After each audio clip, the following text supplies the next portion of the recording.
Olá, pessoal. Janaína Queradia, do Inloco, transmitindo informações e compartilhando experiências. Mais uma daquelas lives tão aguardadas dentro de questões imobiliárias e urbanísticas com a minha amiga Débora de Castro da Rocha e seus convidados super especiais, e não poderia ser diferente, afinal de contas, uma equipe que estuda, que está acima, né, das expectativas tradicionais, porque busca cada vez mais ampliar os seus conhecimentos práticos e teóricos, contribuindo em prol da sociedade, quer seja na academia, na advocacia, em palestras, e aqui no Inloco também, né, fazendo cumprir o nosso papel primordial, transmitir informações e compartilhar experiências.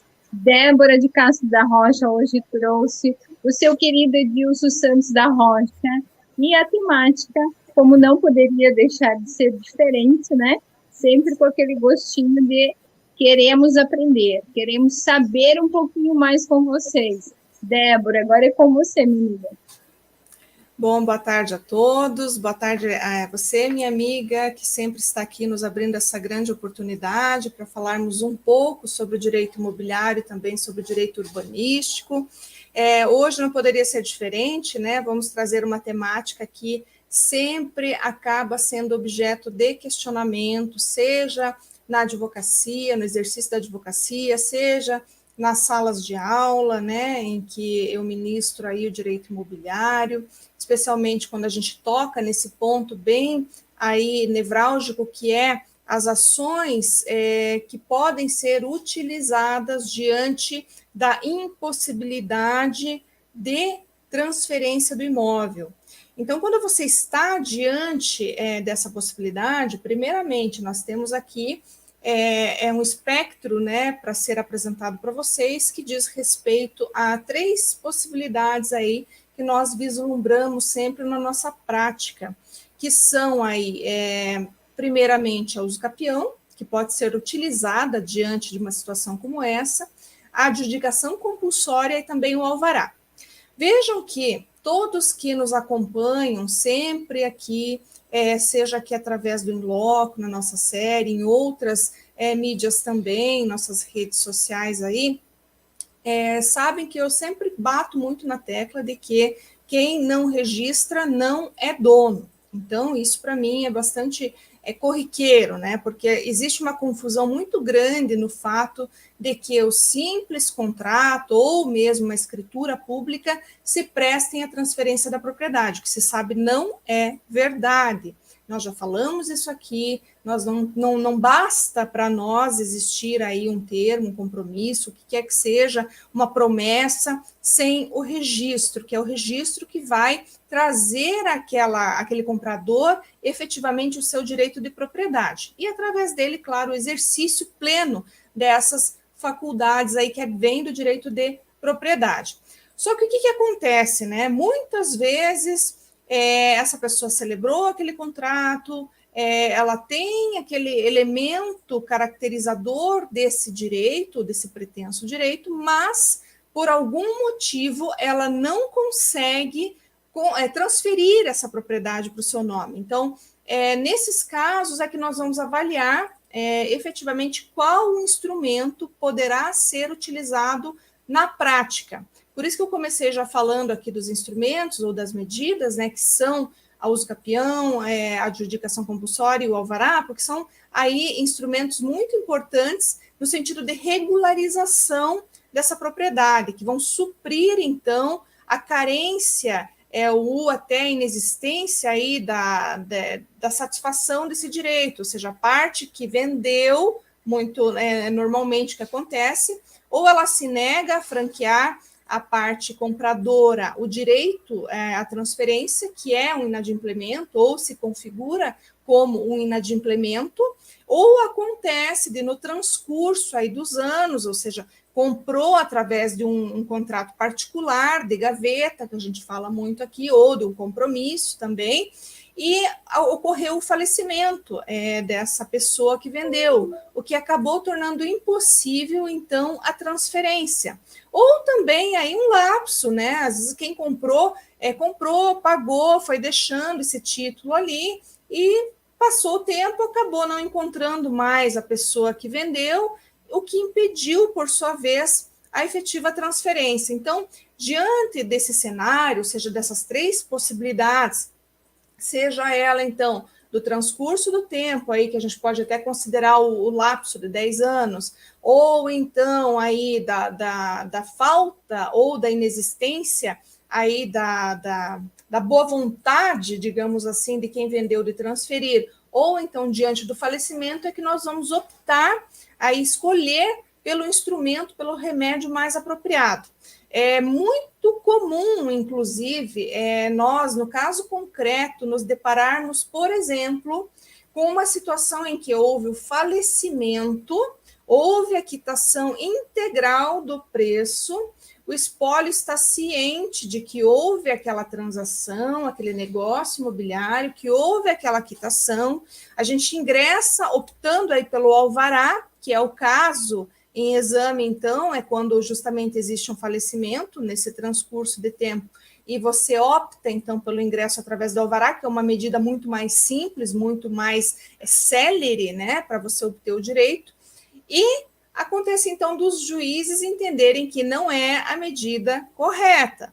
Então, nós temos, infelizmente, um dissenso jurisprudencial muito grande, em que pese haver a disciplina constante no Código Civil, no sentido de estabelecer que, em casos assim, por exemplo, você pode se utilizar do alvará judicial, para que vai suprir justamente ali essa possibilidade de que seja, então, que ocorra, ou melhor falando, aí essa transferência. Então, nós temos, infelizmente, ainda muito dissenso, por isso até que a gente sempre fala que a nossa série, ela vem com esse ânimo, ela vem imbuída aí dessa necessidade de trazer para a coletividade, para quem nos acompanha, aí todos esses elementos, todos esses conhecimentos, a fim de que todos saibam que muitas vezes a lei, ela, na realidade, acaba não refletindo aquilo que a lei acaba dizendo que tem que ser.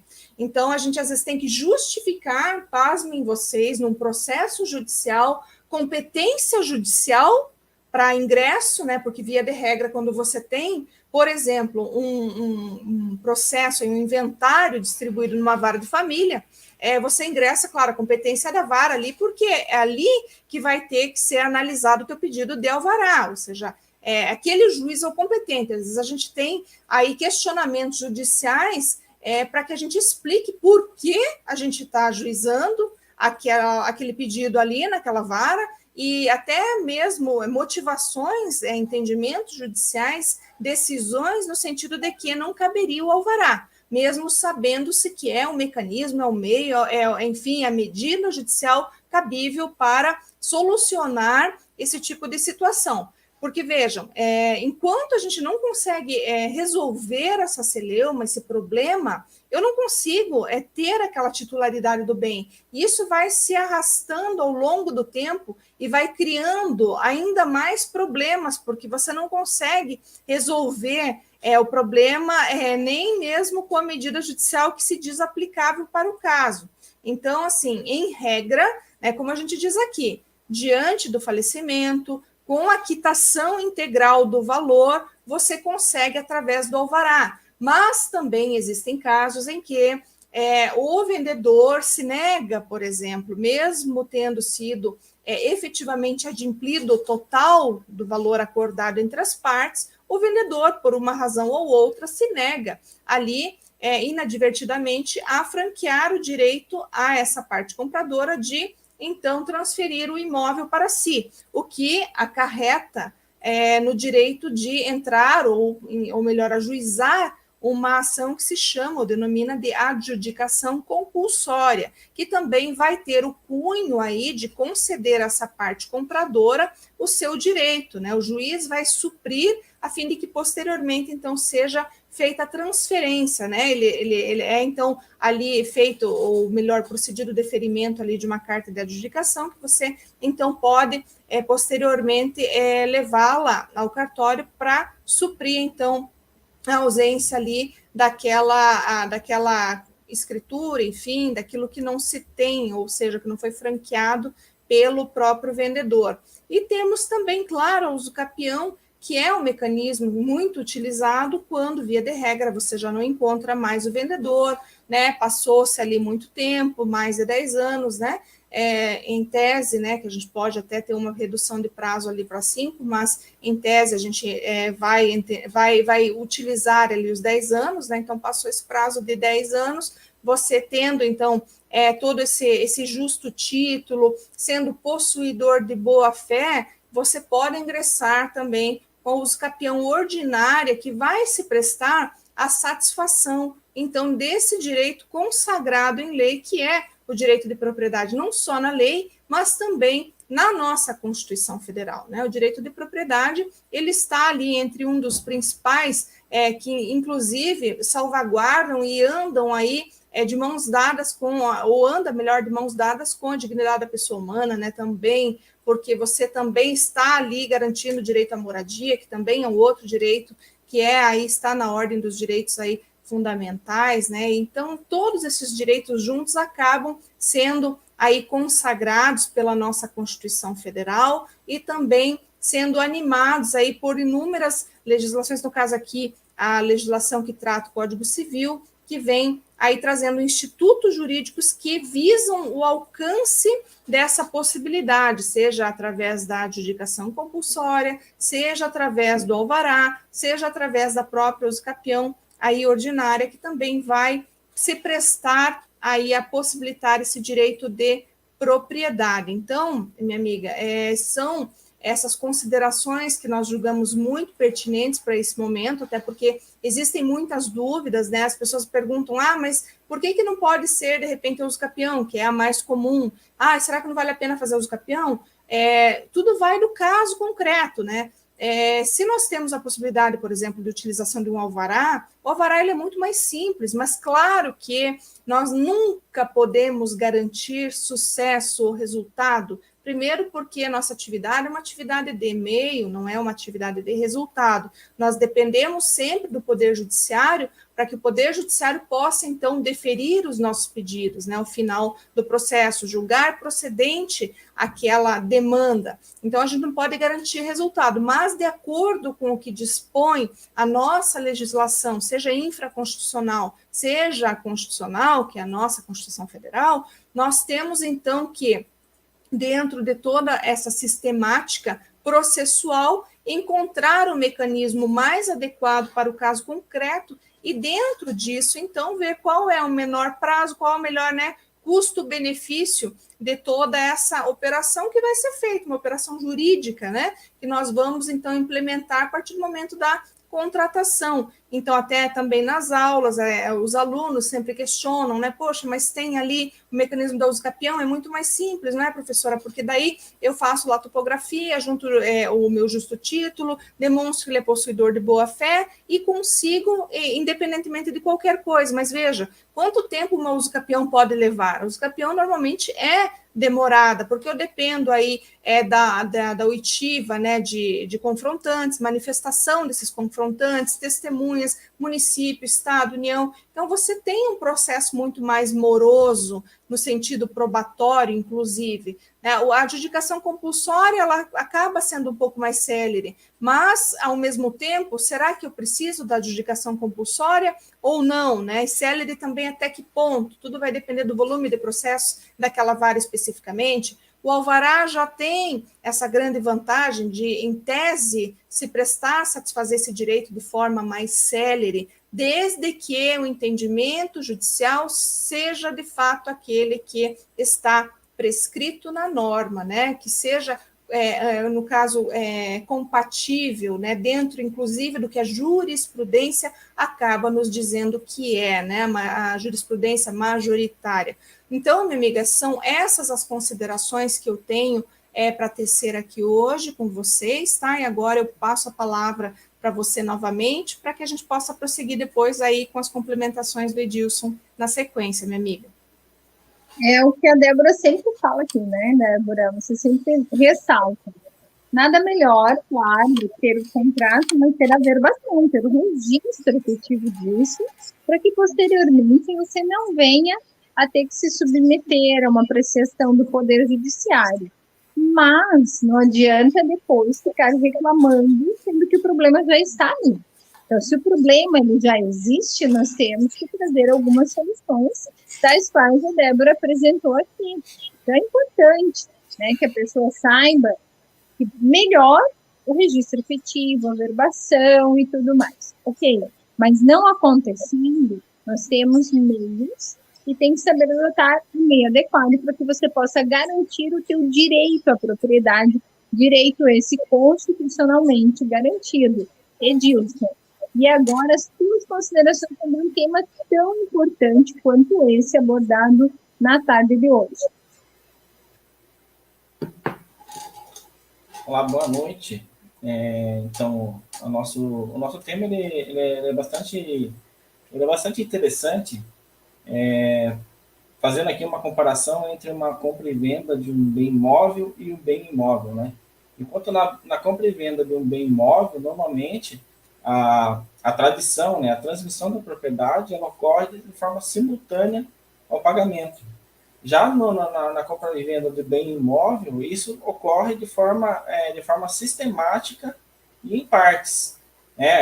Normalmente, né, ocorre, no caso, a aproximação entre comprador e vendedor por meio de um corretor de imóveis, onde é apresentada uma proposta, essa proposta é levada a outra parte, a outra parte aceita ou não a proposta, aí é firmado um compromisso de compra e venda, onde nesse compromisso são determinadas as cláusulas que vão reger aquela compra e venda. E nesse caso, né, para a gente ser bem específico, e já adentrando dentro do nosso tema aqui, o compromisso de compra e venda, ele não vai transferir a propriedade de uma parte para outra, ele tem um caráter obrigacional, ou seja, uma parte é obrigada a pagar o preço, e a outra parte, após a quitação do preço, ela tem a obrigação de transferir a propriedade. A transmissão da propriedade, ela vai ocorrer no cartório, né? Primeiramente no tabelionato, onde é celebrada a escritura pública, e posteriormente, com a celebração dessa escritura pública, é levado, né, ao registro de imóveis, onde lá sim vai ser, né, feito o registro na matrícula do imóvel. Ok, essa última etapa, né, que é a transmissão da propriedade mediante a escritura pública e o registro, é que normalmente é onde ocorre o problema em si, né? Seja por recusa de uma das partes, né, no caso normalmente do vendedor, mas pode ocorrer também no caso, por exemplo, da adjudicação compulsória, em que o vendedor pode requerer. Por exemplo, né, o comprador ele está com o imóvel, ele está gerando ônus para o proprietário anterior, também o próprio vendedor também poderá requerer a adjudicação. Então, a adjudicação compulsória, ela vem a partir da recusa. Então, a escolha, né, como é o cerne, né, geral do nosso artigo, é que ela tem que ser muito bem delimitada pelo advogado, no caso, que vai, né, fazer, né, ajuizar essa demanda, para que gere o menor ônus para aquele que está requerendo, né, a propriedade. Então, é necessário que se faça, né, uma análise minuciosa em relação ao caso concreto e em relação à legislação, aos requisitos legais.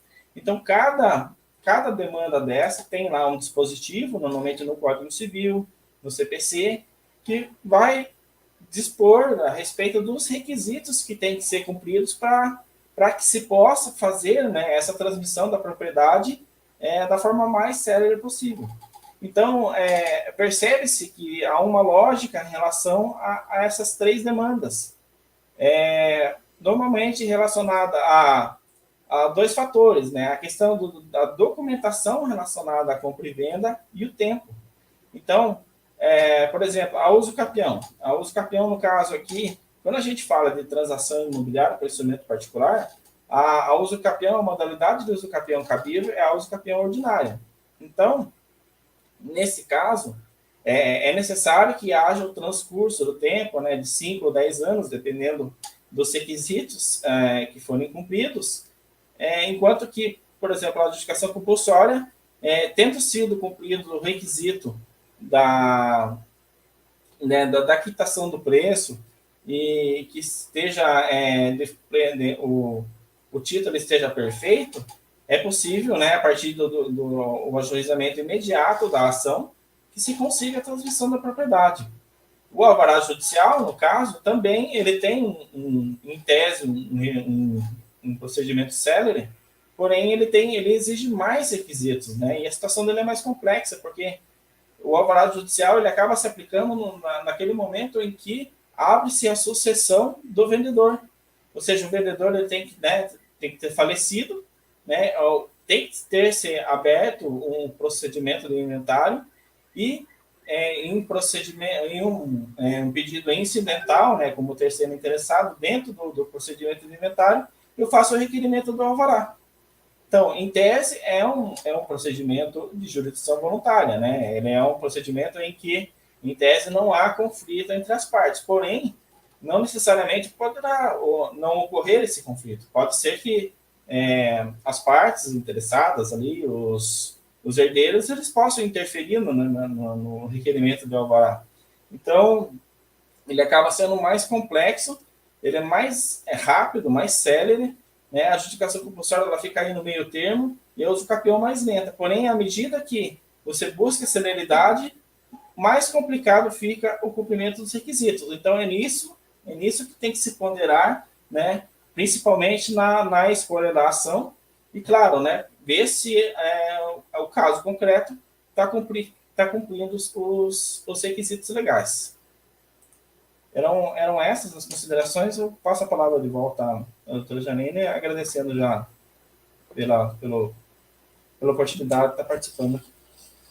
Puxa, muito legal, porque são reflexões que no nosso dia a dia, por vezes para nós que não estamos diretamente na área, assim como vocês, pode passar desapercebido, pode gerar confusão, né? E é bom que toda a sociedade fique sabendo dessas ponderações, dessas diferenciações, que de uma maneira muito didática, vocês nos trouxeram aqui. Muito legal sair um pouquinho da caixinha, como eu falo lá no escritório, porque no escritório a trabalhista sou eu, né? E aí os meus colegas que estão ali comigo das outras áreas, a gente fica dialogando justamente para o conhecimento, para entendermos que o nosso dia a dia, desde o momento, né, do nascimento até a morte, da hora que você acorda, da hora que você vai dormir e durante o sono, ele é, né, realmente vinculado com várias relações de direito, com vários princípios constitucionais. E essa interação que nós promovemos aqui dentro das questões imobiliárias e urbanísticas realmente é sensacional no sentido de contribuir, né, para o nosso crescimento intelectual, mas eu digo mais, Débora e Edilson, para a prática, para a vida como ela é. Hoje as pessoas estão nesse momento comprando, vendendo imóveis. Quais são as formas que eles estão utilizando para isso? É muito legal. Lembrando também que sairá na coluna Paraná Portal, a escrita, o texto de escrita com relação a essa temática aqui. Hoje eu fiz a publicação da última, tá? Mas em seguidinha nós também vamos deixar disponível para todos a temática escrita. Muito obrigada, eu quero agradecer mais uma vez Débora de Castro Rocha, o Edilson, né? que sempre nos presenteiam aqui com muitas informações, também as pessoas que nos prestigiaram, mas em especial, Angelita, que está sempre aqui, inclusive nos vídeos que são gravados, ela está por aqui, sempre marcando, né, a sua presença. A Camila Bertapelli, que também conta conosco sempre por aqui, sempre, nós contamos com ela, inclusive. O Domingos Moreira e a Juliana Milek, que foi minha aluna, eu não sei se foi tua também, Débora, mas na das universidades ali, certamente já deve ter passado, né, algum curso com você. Mas são pessoas que, em especial, hoje contribuíram para a nossa live. E os demais que quiserem, inclusive, indicar alguma temática para questões imobiliárias e urbanísticas, basta entrar em contato conosco, não é mesmo, Débora? Isso mesmo, né? Nós sempre estamos aí disponíveis, né, para esclarecer esses pontos que sempre são aí ensejadores de dúvidas, né? Porque realmente, até para nós que estamos respirando direito imobiliário urbanístico diariamente, muitas são as vezes aí que a gente fica realmente se questionando em relação ao que fazer no caso concreto, né? Especialmente quando a norma é desafiada, né? Por alguma decisão judicial que vem em descompasso com o que está prescrito em lei, daí o advogado ele fica sem chão. Então é bastante comum, né? Muito corriqueiro, inclusive, você ter certeza de que está utilizando o mecanismo certo, o remédio certo, enfim, o procedimento mais correto possível, mas a decisão nem sempre vem em compasso com aquilo que deve ser. Então, até para a gente é complicado. Então, por isso a necessidade da gente sempre se debruçar cada vez mais sobre o estudo do direito, né, em especial aqui na nossa série, Questões Imobiliárias e Urbanísticas, dessas questões e nos apropriarmos, de fato, aí, de toda essa riqueza de detalhes que o direito imobiliário e o direito urbanístico trazem para nós todos os dias. Isso mesmo, então não deixem de acompanhar, o Jefferson também aqui, Jefferson de Deus está nos acompanhando, não deixem vocês de acompanhar o próximo episódio da série Questões Imobiliárias e Urbanísticas e tomar o conhecimento apropriado para a temática que a Débora nos presenteia aqui, junto com toda a sua equipe. Beijo bem grande, até a próxima, até mais, pessoal. Até, pessoal. Obrigada pela audiência.